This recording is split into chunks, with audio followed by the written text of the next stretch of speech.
Nation Watch presents Breaking Down the Issues, a program taking a closer look at the concerns and problems affecting the quality of life of our citizens in their homes, communities, and country.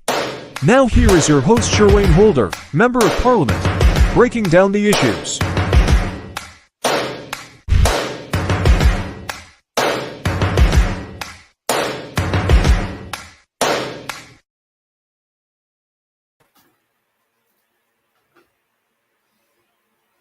Good evening, and welcome to another program, another edition of Breaking Down the Issues. I am your host, of course, Shurwayne Holder, Member of Parliament and Chairman of the People's National Congress Reform. At this time, I just want to encourage all of us here to share the live. I see a number of persons already on the program. That's a good sign. Good night to all you folks across the country in Essequibo. Special good night to the folks in Essequibo. Not forgetting those in Linden, those in Georgetown, those in Berbice.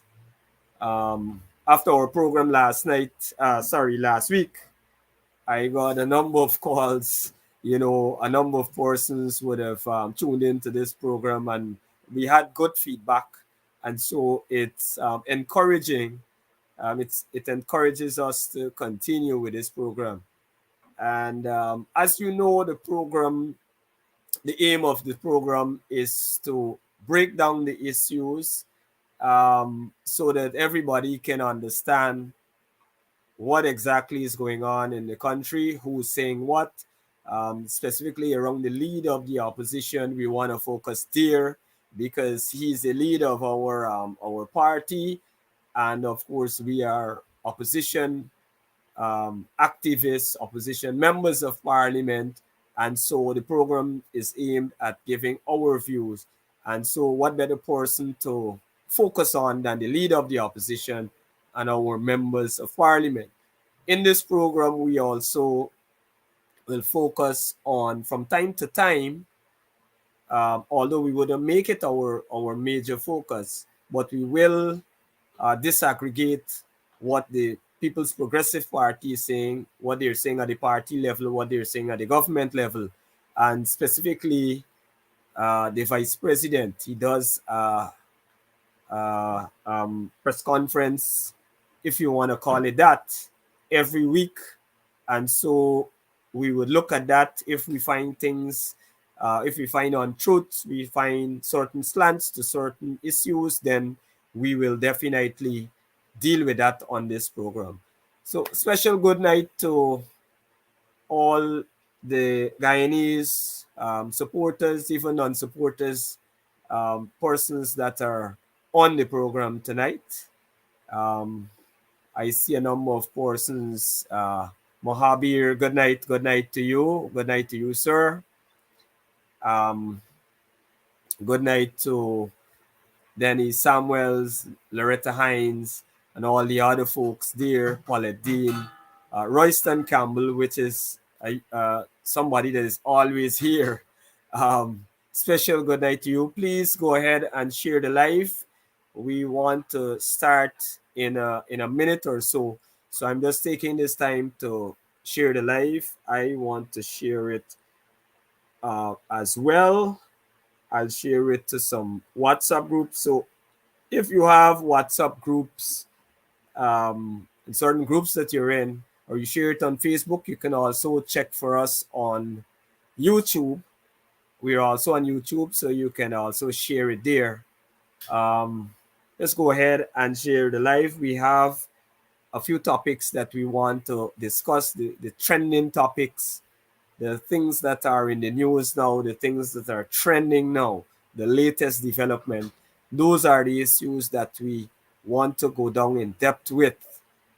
And so we can have a discussion on that. I see persons posting questions.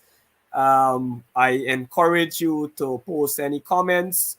I can see your comments. Once I can see it, I can respond to it. I can, shed some light on anything that you might want to ask as well. I see Some persons asking about Essequibo and Venezuela. That is one of our major focus tonight on tonight's program. So you can go ahead and share the live and post your questions in the comment section.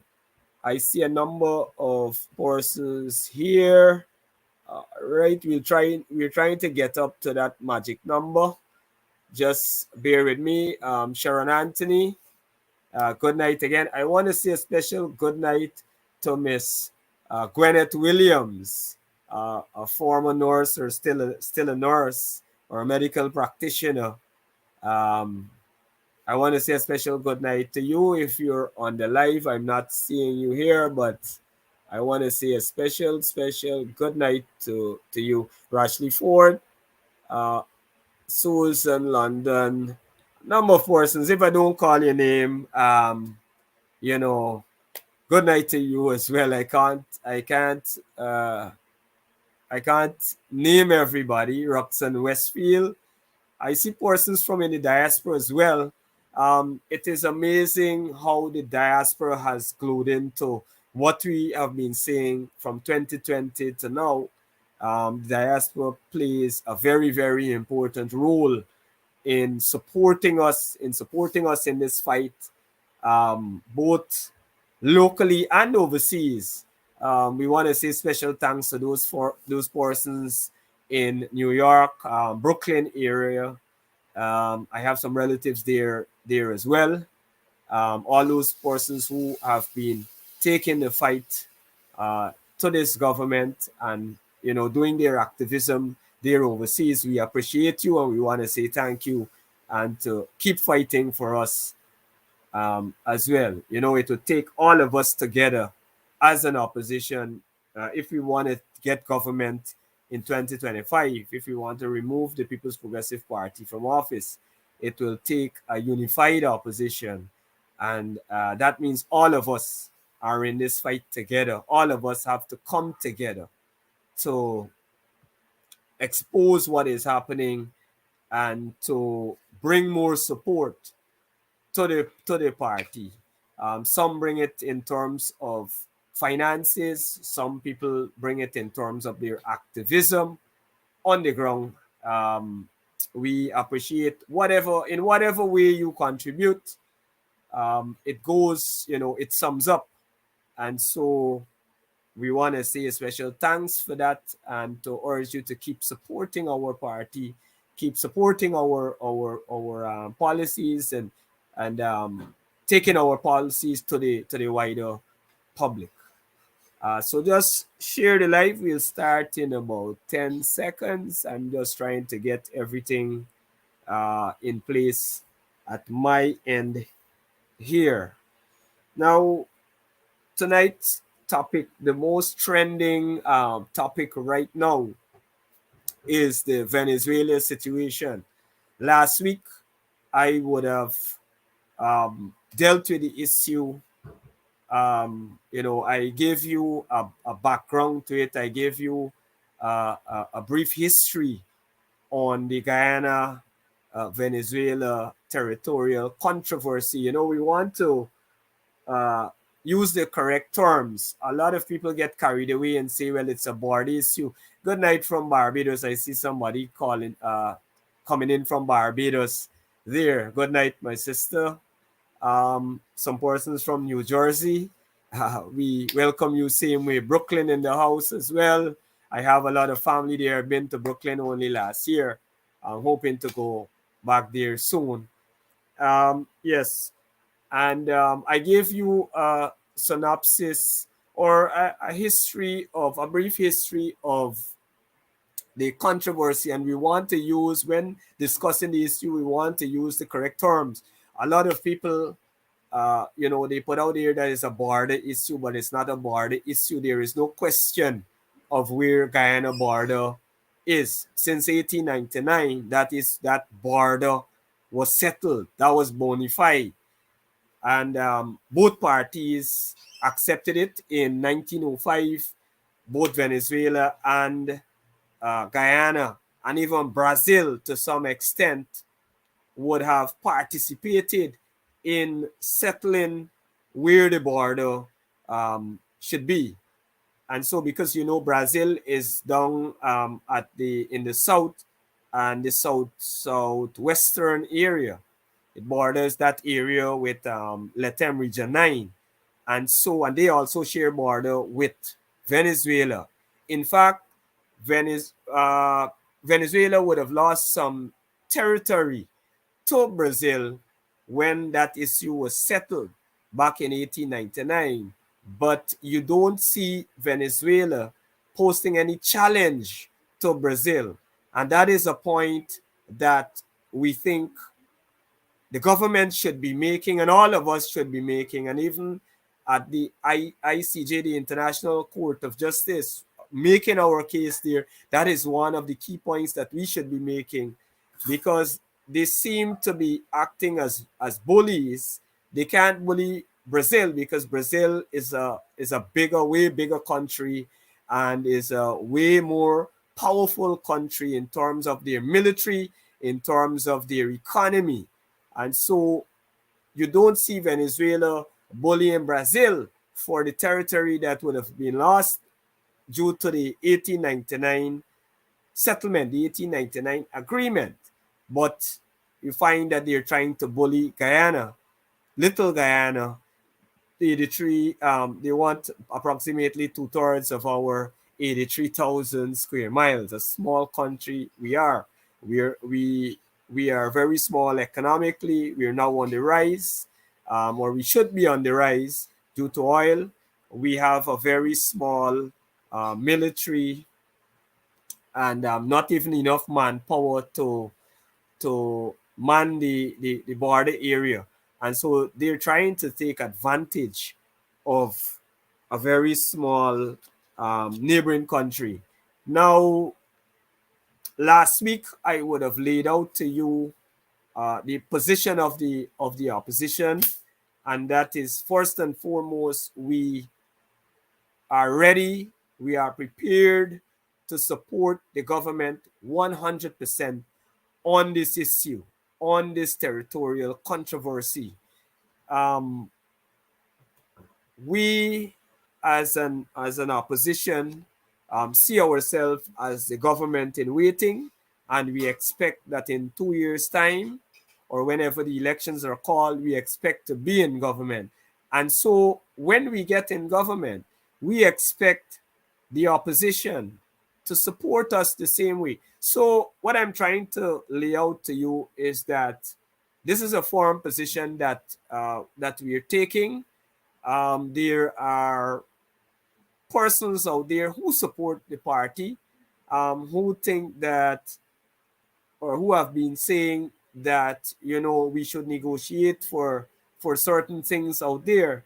But we are very clear in our heads that this is non-negotiable.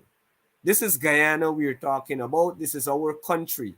And should Venezuela invade this country, should Venezuela take territory from this country, it is not territory from the People's Progressive Party or any other political party. It is our territory, because Guyana belongs to all of us, whether we are in government, in the executive, as in the case of the PPP, or in the opposition, because we also form part of the government. We are also lawmakers. We also represent approximately half of this population.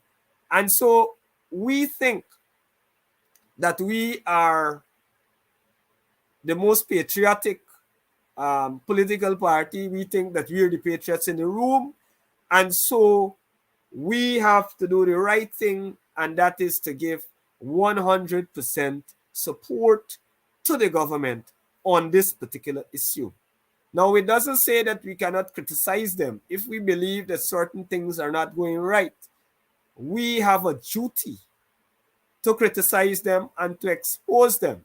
But as far as this controversy goes, we are with them. Whatever action has to be taken, we expect that they will consult with us, and that we will deal with this matter head on together in unity. And so I just wanted to clear that up because I find that a few persons across the country, I had a meeting, for example, on the East Bank, and I had several other meetings with little groups, support groups. And a few persons have been asking, why are we supporting the government? But once we explain to people our position, of course, they understand what is it. We're patriotic. The PNC especially has been, we consider ourselves to be patriots to this country. And so every square inch of it, we will defend it. And if that means that we have to support the People's Progressive Party in this fight, that is what we have to do. Venezuela, both the government and the opposition is united on this matter. And that party has been in government for a very long time. The opposition and the government in Venezuela don't ever see eye to eye on any issue, on any matter in Venezuela. But they are supportive to each other on this territorial issue, this territorial controversy. And so it would be foolish of us to be disunited on this matter. So I wanted to put that very, very clear to our supporters and to the Guyanese public at large. Last week I did criticize the government. I laid out to you some facts on what transpired. The president would have called the leader of the opposition while he was in Washington, and after that we didn't hear anything. And they seem to be going at it alone. They seem to be doing a PR stunt at that point. At least that was our view of it at that point.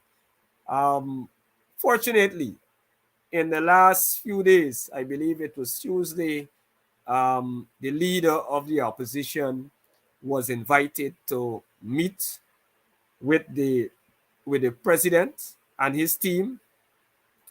And so a team from our side met. I believe we had a Manzo accompanying the leader.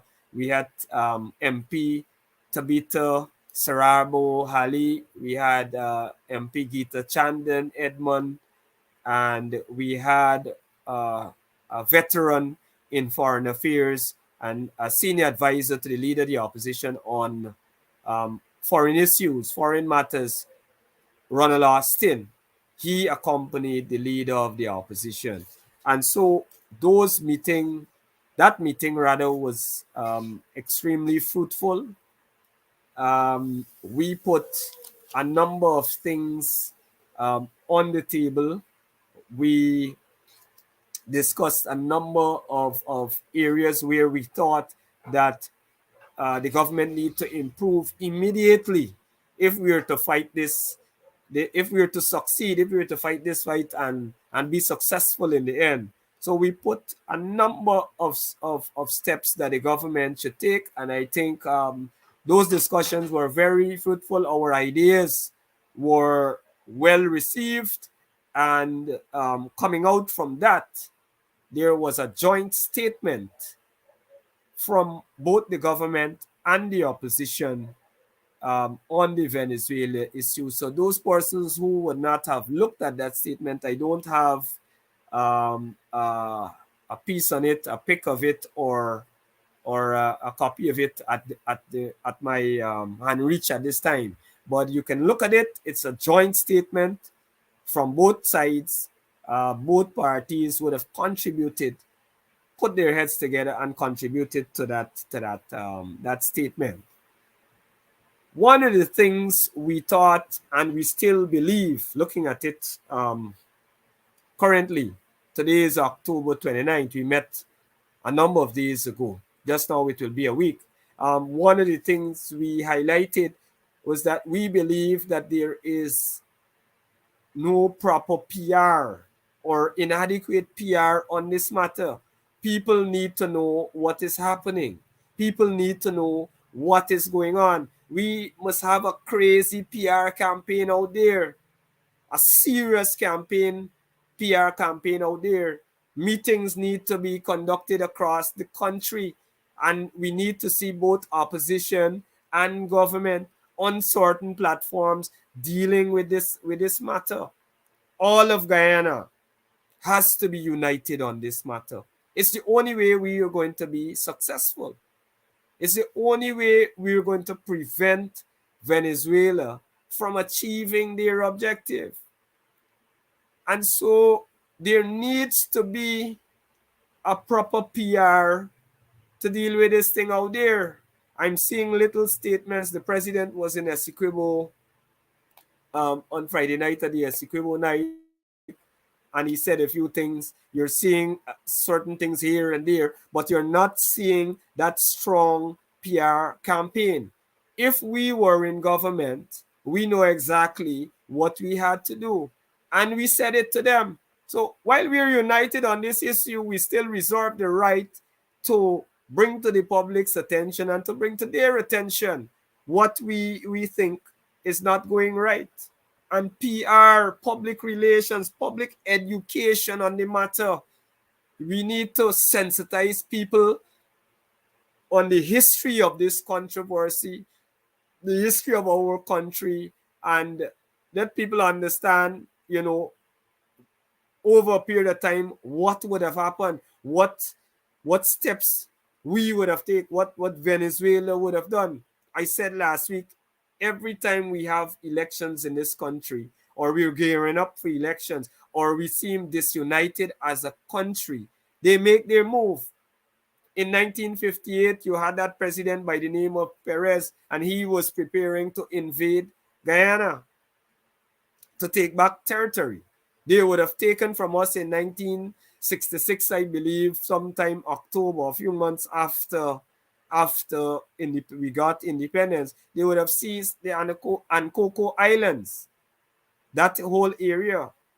And so people have got to be educated on this matter. If you want them to be fully supportive, you've got to educate them. And while doing that, you have to ensure that you're inclusive. You have to do it in an inclusive matter. You have to ensure that you're involving the opposition. Because at the end of the day, we represent 50%, or actually 50%, whatever GCOM gave to us. GCOM gave to us almost 50% of the population. And so that is one of the areas where we think that the government is asleep on. And so it is our hope. It is our hope that they look at these programs and they listen to us, listen to what we're saying, listen to our ideas, and act. Because at the end of the day, we believe that we have superior knowledge on this issue and much to offer in the interests of our country and the Guyanese people. And so we've offered to give them full support, but they have now got to act on this, on it. One of the things we think that they must do is we have to find a way to get Venezuela off that military path. Because as it is now, and I had it later to discuss, Venezuela, I would have mentioned it in last week also, Venezuela has put together a referendum. Certain questions they're carrying to the public, they have approved those questions. And one of the questions that they have is whether they should invade Guyana, take it by force.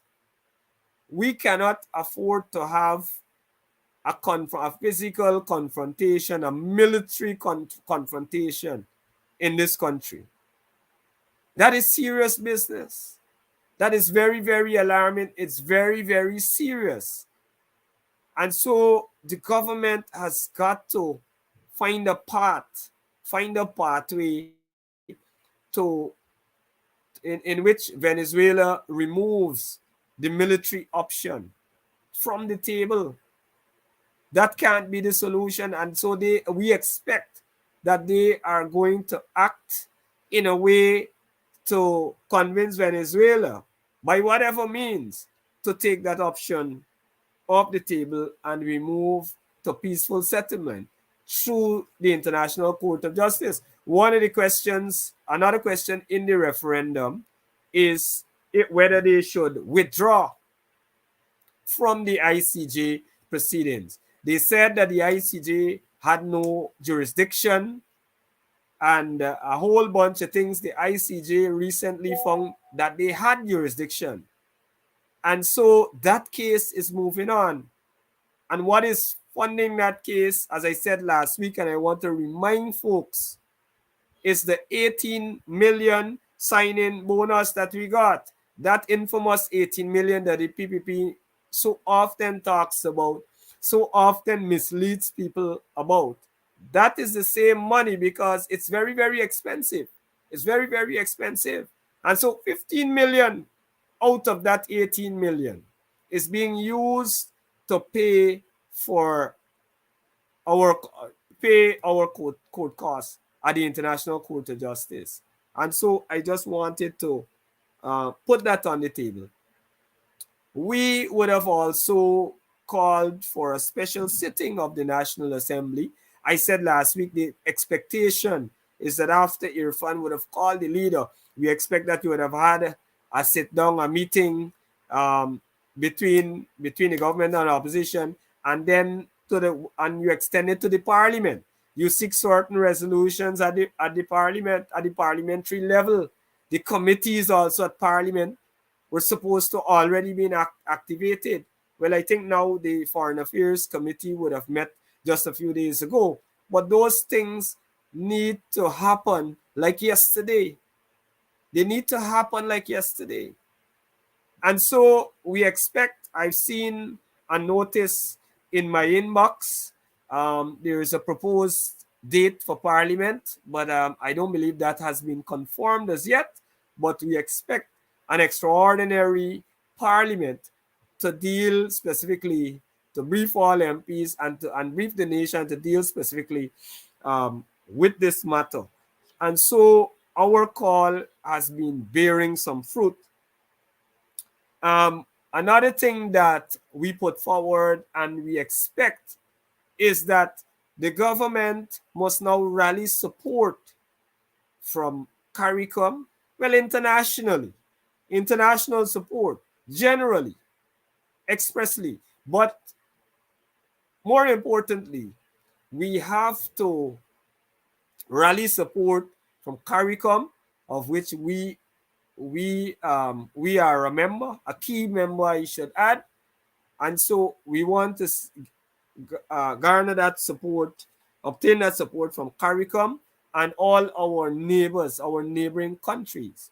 Now, CARICOM, there is a peculiar situation right now. I have not seen the statement from CARICOM. I'm told that there was a statement, but there is a lot of question based on what I'm told when you go through their statement. You can't interpret it. I've not read the statement, but I'm told that you're not seeing a full support. You're not seeing that in the statement. When you read the statement, it is kind of iffish. And so we've got to seek the full support of CARICOM. We've got to get it. Now, I want to explain something, what Venezuela is doing. And it's the first time that Guyana is in this peculiar situation since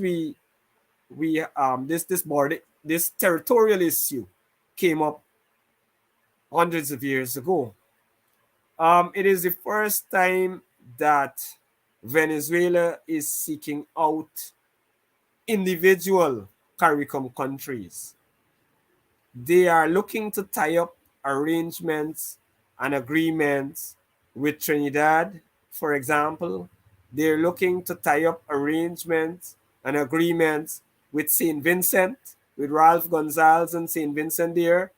They're looking to tie up arrangements and agreements with Barbados and maybe many other CARICOM countries, but at the individual level, they're looking to tie up arrangements. And we have not been seeing any individual statement coming from any of these countries. Remember Mia? Mia was very vocal on Guyana during the 2020 election.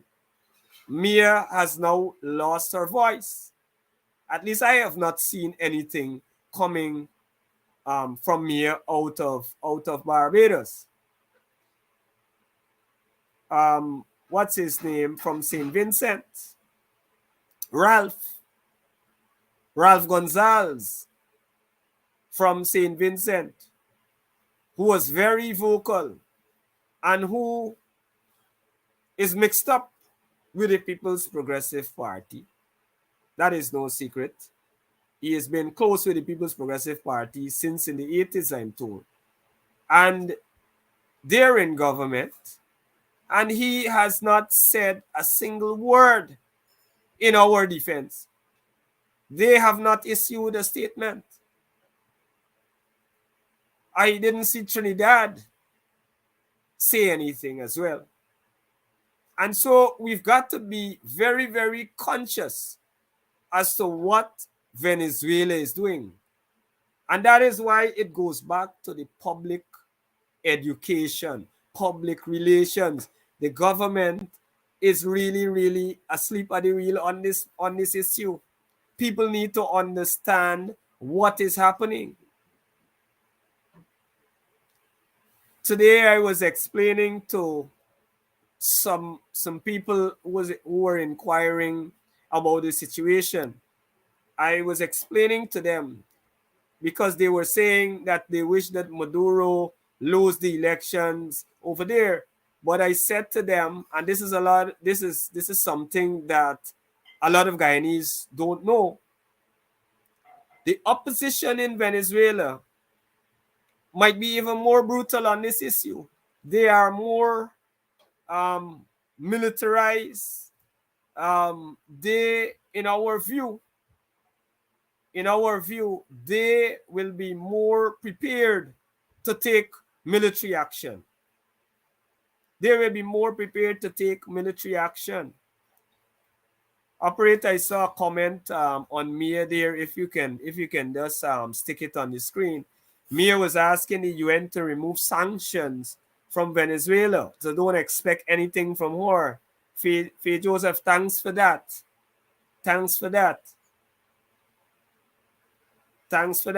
So you have sanctions being removed from Venezuela right now. They're flexing their muscle and they're tying up with individual CARICOM countries. And so we have got to be very, very careful. We've got to be very, very careful. You know, and we can go back to the elections, the 2020 elections. Some of these countries have always been friends with us. But because of the situation, Barbados, for example, Barbados suffered tremendously due to COVID. Remember, they depended on tourism. And once you had the lockdown, then their economy would have tumbled, have plummeted. And so they were not going to support the APNU AFC when certain international powers were going in a different direction. So we've got to understand the intricacies, the workings of this the foreign policy. We've got to understand these issues. So Mia right now, Venezuela is tying up deals with Barbados, St. Vincent, tying up deals with Trinidad. I believe somebody said St. Lucia as well. So you can't expect these people to come out and give individual support. all these CARICOM countries should have been saying something, should have been condemning Venezuela, should be urging for a peaceful resolution, urging Venezuela to continue with the ICJ process. That is what should have been happening, but it's not happening, and we're not sure if the government has recognized this. We certainly put it to them. I will tell you this.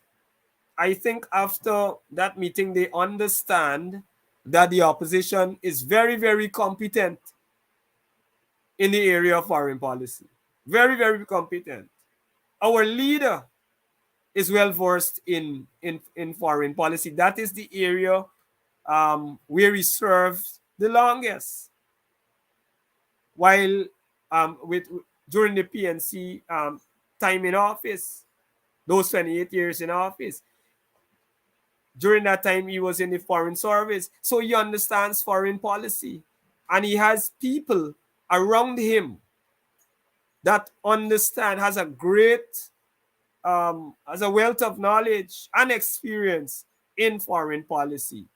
So if you want to talk to anybody about foreign policy, talk to Aubrey Norton, talk to the PNC, talk to the APNU AFC. We understand this issue, and I think the government is learning that we understand this issue very well, and we're very, very competent to deal with this matter.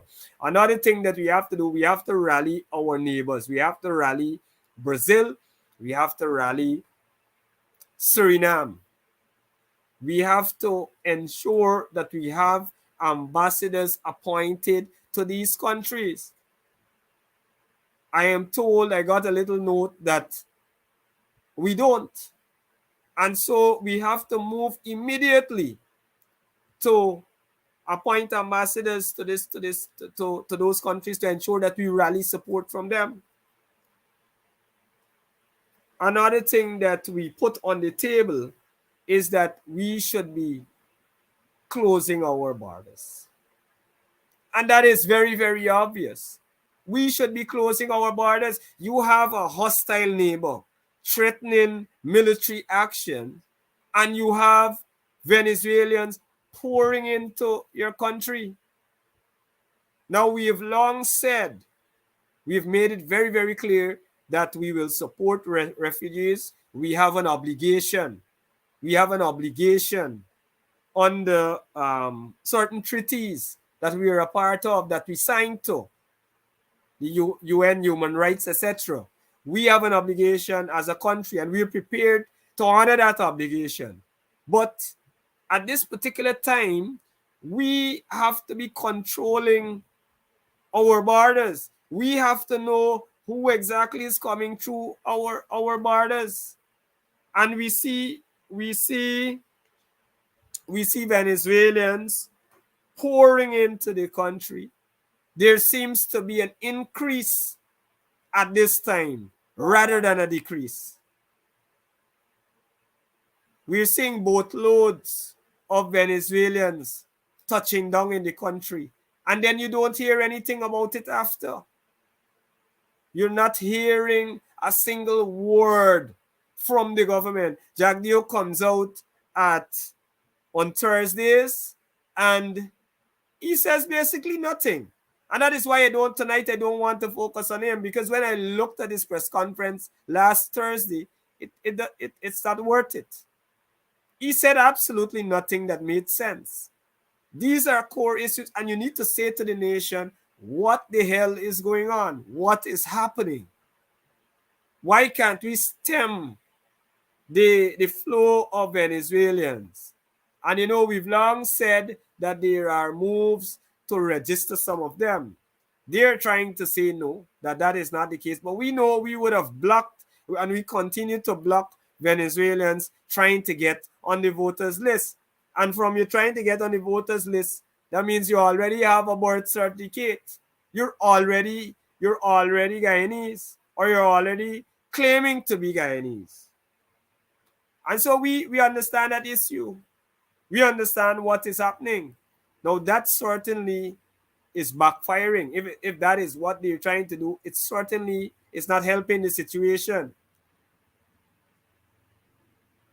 It certainly is not helping the situation. And at this time, I think it cannot be by a fluke that you're seeing an increase in Venezuelans coming into the country. Just yesterday, last night, an operator, you can pull up the video shortly. Last night, you had a boat came in to Region 2. Not far, this same community you can see, just 2 minutes from my home. A boat came in at the foreshore, the Guyana seawall area with 100 plus Venezuelans around 8 p.m. last night, while the Essequibo night was going on and the police were taken up there. Essequibians were pouring in on our shore. And I would have spoken with the individual that would have called the police, the individual that would have called the police and got the police out there to arrest. Most of them, I'm told, were arrested. But of course, some we don't know the number, the exact number. Some would have already left. Some would have escaped into the communities. And they held them. The army and the police went down there and detained them. We don't even have a proper place. And this is another thing. We don't even have a proper place to hold these people when we detain them. They had to hold them at the fire station. Operator, you can pull up the pictures that I took today. They had them in the garage, an open garage at the fire station. I passed out there and took a few pictures of the area and got a few of them. They held them there, and while they tried to transport them, I'm not certain if they were transporting them to a police station, because no one station, one lockup could take that many, because it was 2 bus loads and they would have overwhelmed any police station. So I don't know if they were carrying them to Georgetown on the midday boat. But as they drove off from the fire station with them and they slowed down to enter the main road, to go on the main road, the people start to jump out of the buses like crazy. And many of them escaped into the community. Operator, if you can pull up some pics there and the video, I'd be grateful to give people This is the video from today. The bus stopped, and if you zoom in on the video, look right there, persons are jumping through the window, diving through the window. The other bus is up the road. They're escaping from the other bus. You can't see it in this video, but they were escaping from the other bus as well. And you see they ran all over the place in different direction. They ran all over the place. A lot of them escaped. It was like a movie today in Regina. It was a lot of people, passers by, people who saw the video were in shock, because you didn't expect that. The police, they are in custody of the police, and they are jumping through the windows, escaping from lawful custody. Yet we haven't seen anything from the police. There should have been a press conference by now, a police press conference. And this is what we're talking about. People in Regina, people in Henrietta, right where I'm living, and in the surrounding communities, don't know what is happening. We don't know if a bunch of criminals, Venezuelan military persons, we don't know who they are, but they are in our communities. You can check my page to see the video, to watch it again. And I'll be posting some pictures shortly of where they had them. But the point I'm trying to make, that the government is not responding. We're not hearing what is going on. There seemed to be a competence issue, because there you have two buses filled with Venezuelans, and they could jump out of those buses and run. Of course, the police will claim that they caught all of them. You see for yourself. You see for yourself what has happened here. If you believe that they caught everybody, my information says different, something different, because there were a lot of their families were outside when I passed there, and I took some pictures. A lot of their family were right out there where that bus stop where they were jumping out. A lot of their families, their relatives were waiting on them, and all of them were Venezuelans. These were not Guyanese returning, they're in certain sections of society, they're saying that, these are people that come back to Guyana, and Jagdio might go there and say the same thing. But I assure you, what I saw Venezuelans. I didn't see Guyanese Venezuelans. I saw Venezuelans. And a lot of them escaped. There is a reasonable Venezuelan reasonable amount of Venezuelans are currently living in these communities, living in Regina and all the nearby communities. Right here in Henrietta and Richmond, where I'm living, you have a significant number of Venezuelans living here. I assume that they are here legally. I assume that they have all the paperwork. But they have a place where they can hide. They obviously would have been in contact with these people, because you had a number of them. You had maybe about 24 Venezuelans out at the park, near the Regina Park, waiting to see what will happen with these people. And I assume that these were their relatives, friends, and their family. And so it is a serious situation. We certainly have competence issue right now by the authorities, because I can't see how these people can just escape just like that. And you're not seeing an increase in patrol. You're not seeing the army. I have not seen the army. There's a base 5 minutes from me here, where I am. And I have not seen the army making patrols.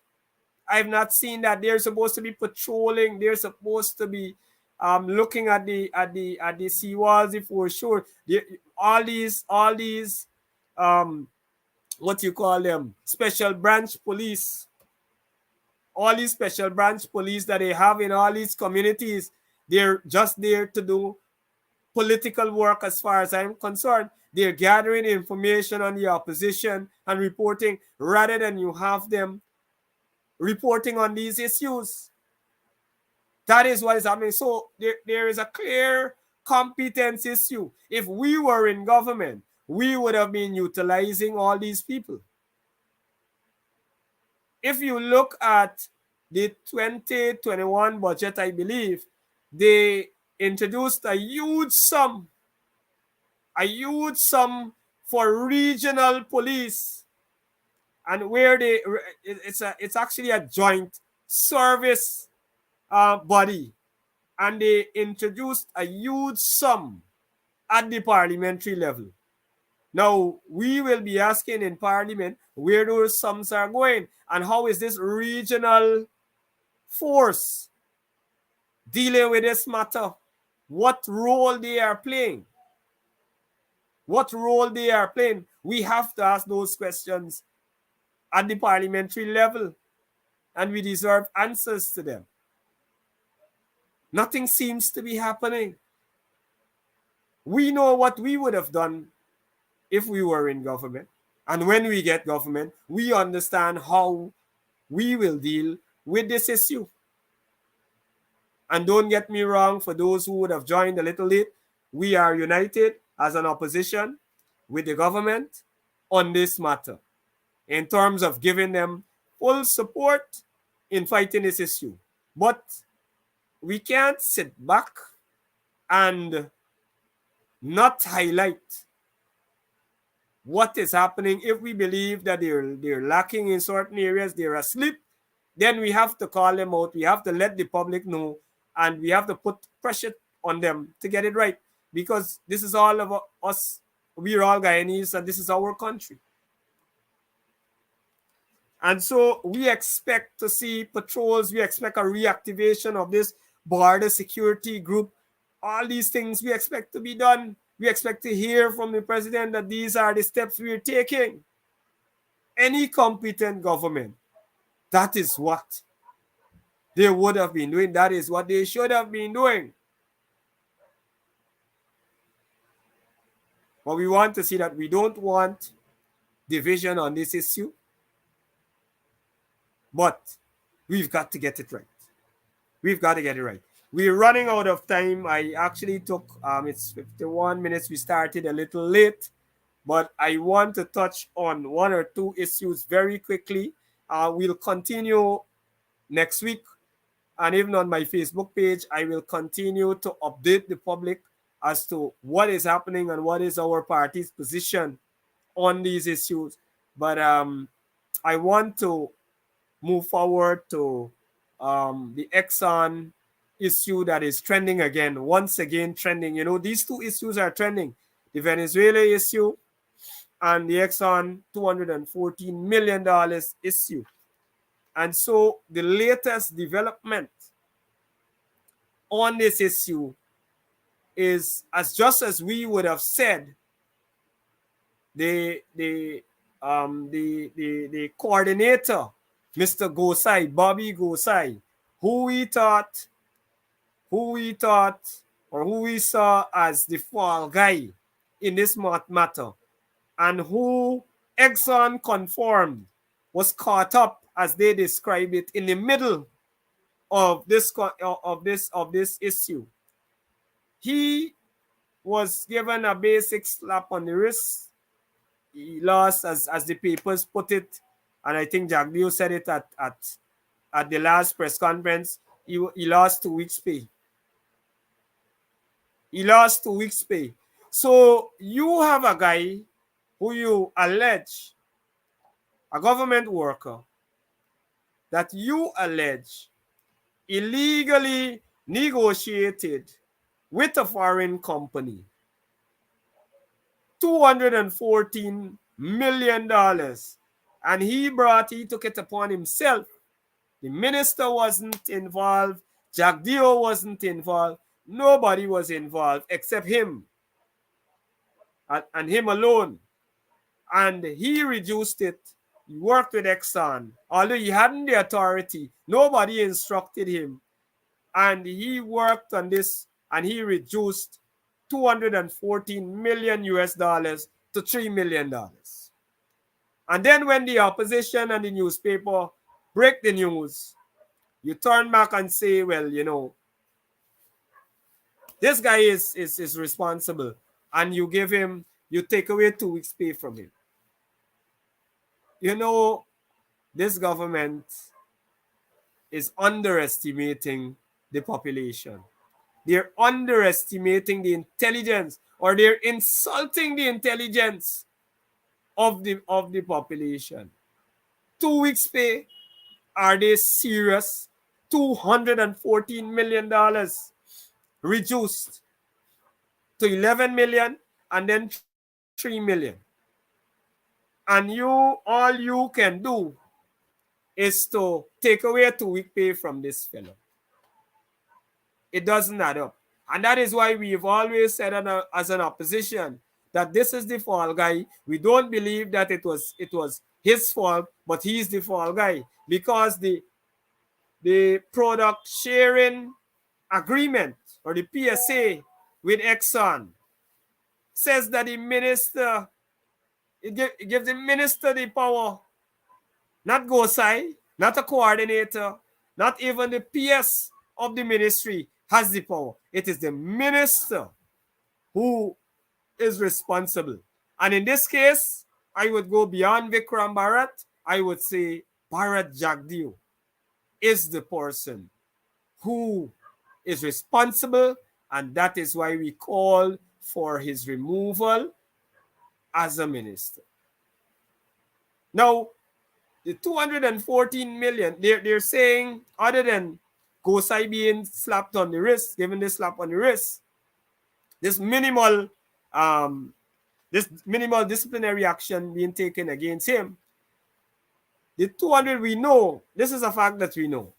Of the 214 million, about 34 to 35 million dollars, the international company that did the auditing, I think it's IHS Market, company from England, reputable company, they would have flagged $35 million out of this 240 million to say that Exxon had no business charging that to the account, to the oil account, because the agreement does not allow for that.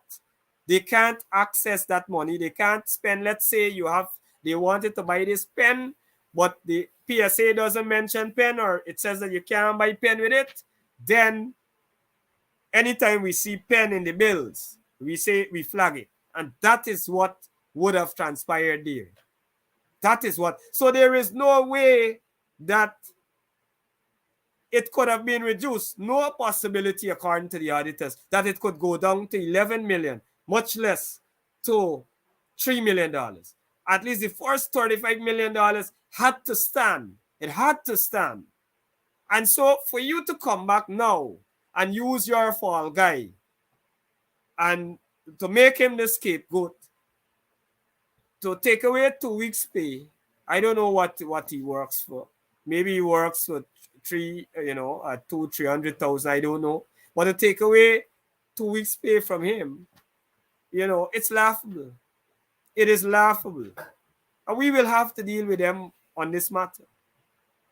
We will have to deal with them on this matter. Our time is actually up. Thanks to the operator. And this piece was taken from I believe from the Chronicle. They have a way of putting it. They put it prominently. Disciplinary action will be taken against this guy. Disciplinary action will be taken against him. But the guy on the left of your screen is not responsible. Gosai alone is responsible.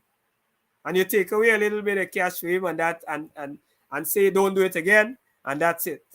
That is how we're prepared to lose 214 million US dollars. And that is how we deal with it. That is how we deal with it. So I'll try to wrap it up. There we're just about the hour. We're just about the hour mark. We went over a little. This program is from 7 to 8 p.m. every Sunday. And what we try to do again is to break down these issues so that you can have a little more to go at. Not just what you read in the newspapers, or you might hear the leader of the opposition say something, or Jack Dio say something. We get into the meat of it so that you can have a proper understanding, a wholesome understanding, a holistic understanding of the issue. And I trust that tonight I would have done some justice to that. I trust that I would have broken up the issues. I would have given you our party's position and perspective on these significant matters. As chairman of the People's National Congress Reform and as a member of parliament, I trust that I would have served those two offices well in sharing the information with you, giving you inside knowledge, inside information as to how we are thinking and how we, what are our thoughts, what are our policy positions. That is what we want to do on this program here. And so I'm very thankful for the folks. We had a lot of persons last week, and I'll move to check it this week again. I think we had a good audience, an interactive audience tonight, and I want to say thank you for joining us. Thank you for joining us tonight on this program, and I look forward to you sharing the live even as you come off. Share to your friends, share to to the entire country, share to those overseas, share to those in and around the country, so that this program can grow, move from heights to heights. We want to take it to another level. It's a very serious program. It's not one of comedy. It's one that gives you serious information. And so we want it to grow. And so, again, I want to say thank you for joining me tonight. And I expect that next week I will see you here again and encourage others to come to this program where I can share much more with you for another hour. Next week, Sunday at 7 p.m. So thank you and good night, and do enjoy the rest of your night. Operator, we can take it from here. Nation Watch presents Breaking Down the Issues, a program taking a closer look at the concerns and problems affecting the quality of life of our citizens in their homes, communities, and country. Now here is your host, Shurwayne Holder, Member of Parliament, breaking down the issues.